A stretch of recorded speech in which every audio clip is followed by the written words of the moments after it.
예레미야 46장부터 51장까지는 이스라엘 주변에 약 10개의 이방 민족에 대하여 하나님께서 심판하시겠다라고 하시는 내용입니다. 그리고 오늘 우리가 읽은 이 47장은 바로 블레셋에 대한 심판입니다.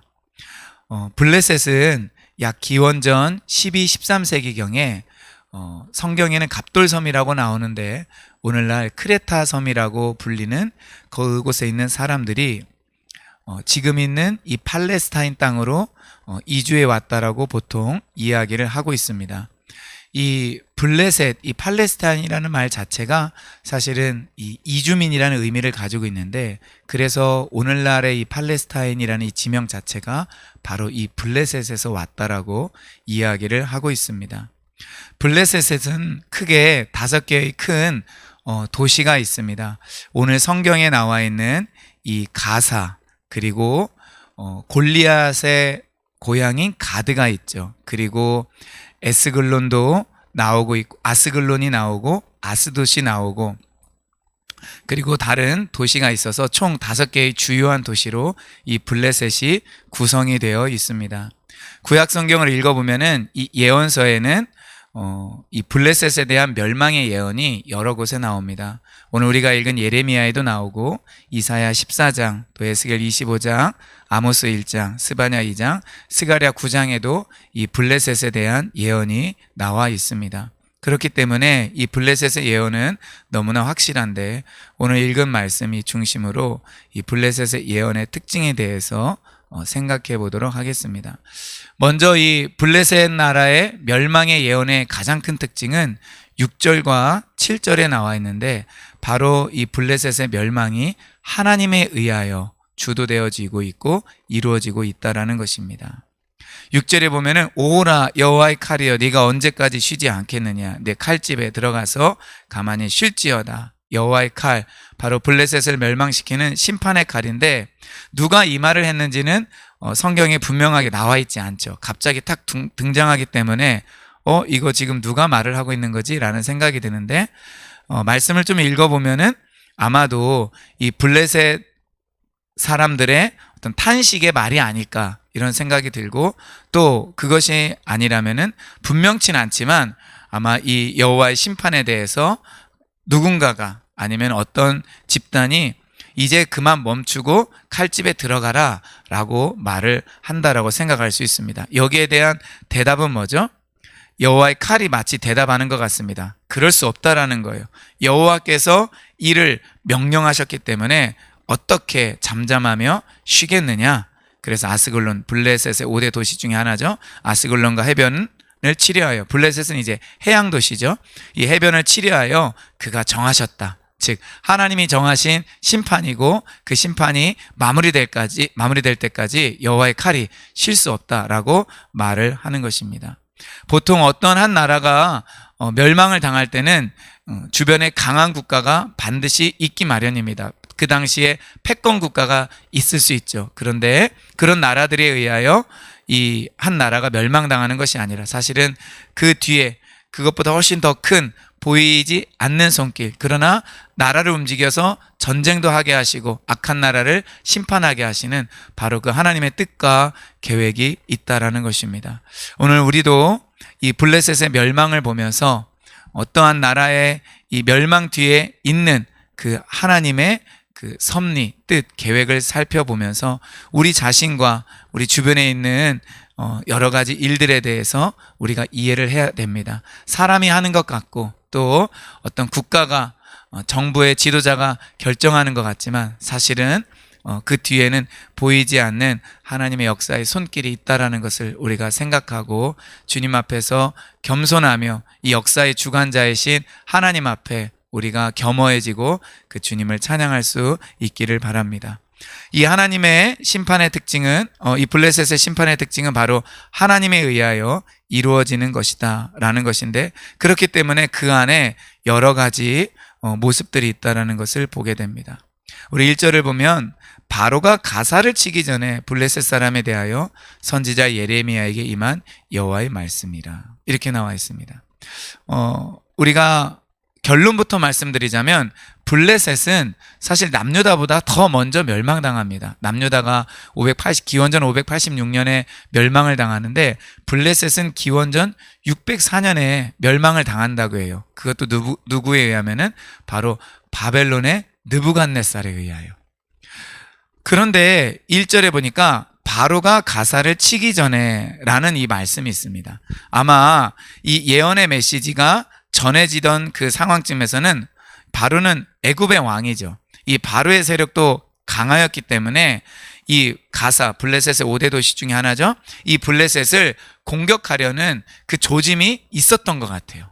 그래서 만약에 블레셋이 멸망을 당한다고 하면은 애굽에 의해서 멸망을 당하지 바벨론에 의하여 멸망을 당할 것이라고는 전혀 그렇게 생각하지 않았던 그런 때입니다. 그런데 하나님께서는 사람이 그렇게 생각하던 그때, 국제정세에 대하여 그렇게 예견하던 그때에 바로가 가사를 치기 전에 예레미야에게 예언을 하셔서 아니다, 애굽이 아니라 바벨론이 2절에 나와 있는 것처럼 북쪽에서 일어나는 물결인 이 바벨론에 의하여 바로 이 블레셋이 멸망당할 것이다 라고 예언을 하고 있는 것입니다. 바로 이것이 하나님께서 일으키시는 역사의 특징인 것 같아요. 사람의 생각, 사람의 판단력을 하나님께서는 뛰어넘어서 인간은 이렇게 역사가 진행될 것이다 라고 예견을 하기도 하고 예측을 하지만, 그러나 하나님께서는 다른 방법으로 역사를 이끌어 가시며 어떠한 나라를 멸망시키기도 하신다라는 것입니다.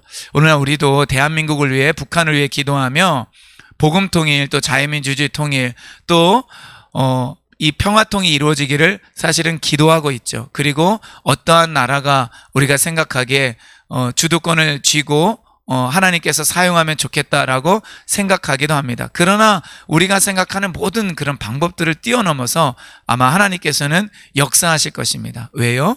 그럴 때 바로 하나님이 이 통일의 주도권을 가지고 계시고 하나님께서 이 대한민국을 축복하셨다라는 것을 세상 사람들에게 알리시기 위함이고, 바로 그 뒤에는 교회와 또 교회의 기도가 있었다라는 것을 드러내시기 위함이라는 것입니다. 우리도 그런 하나님에 대한 그런 기대감이, 또 겸손한 마음이 있어야 될 것입니다. 또 하나님의 심판의 특징이 무엇이냐? 3절에 보면은 이 심판이 굉장히 두렵고 무섭습니다. 그래서 3절에 보면은 군마의 발굽소리, 또 병거 바퀴 소리가 나오는데, 그렇기 때문에 아버지 손맥이 풀려서 자기의 자녀를 돌보지 못한다라고 이야기를 하고 있습니다.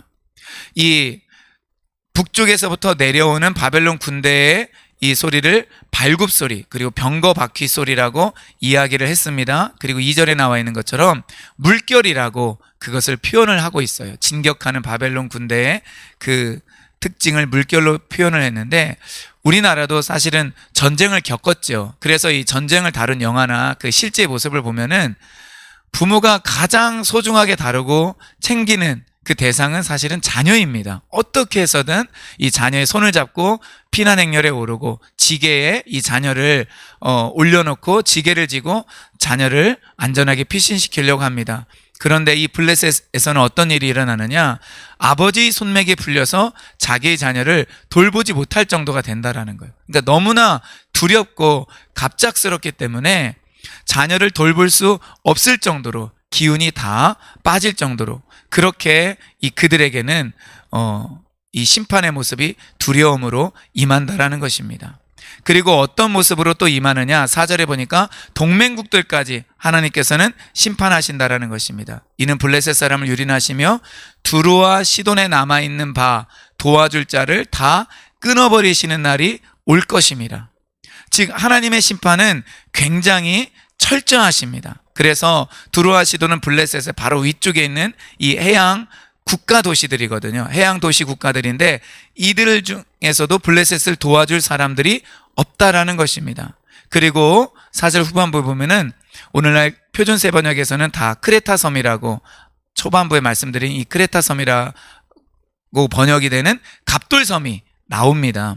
이 갑돌섬에 남아있는 블레셋 사람을 유린하시리라. 아마도 이 섬에서 블레셋 사람들이 나왔기 때문에 여전히 일부는 거기에 있었던 것 같아요. 그런데 그 섬까지도 하나님께서는 철저하게 심판하신다라는 겁니다. 그리고 5절에 보니까 가사는 대머리가 된다라고 말해요. 이 대머리는 보통 수치의 표현이죠. 그리고 황폐함의 표현입니다. 그래서 가사가 그만큼 수치를 당하며 황폐하게 될 것이고, 그리고 아스글론이 잠잠하게 된다라는 것입니다. 그런데 이때까지도 이들은 어떻게 이 심판 앞에서 반응을 하느냐? 후반부에 나와 있는 것처럼 자기들의 몸을 자해해요. 즉 자기들의 몸을 자해하고 자학하면서 자기들이 섬기는 신에게 기도를 하는 것입니다. 끝까지 헛된 것에 소망을 두면서 그들은 자기들의 신이 자기를 건져주기를 바라고 있는 것입니다. 그래서 네가 내 몸 베기를 어느 때까지 하겠느냐라고 말을 하는 것이죠. 그러나 그런 헛된 우상 숭배가 결국은 어떠한 결과도 가져오지 못하고 하나님께서 정하신 심판을 당하고 만다라는 것입니다. 우리는 이 세상에 우리를 도와줄 여러 가지 것들이 있어 보이지만, 그러나 궁극적으로 우리의 도움이 되시고 우리의 희망이 되시는 분은 바로 하나님 한 분이라는 것을 기억해야 될 것입니다.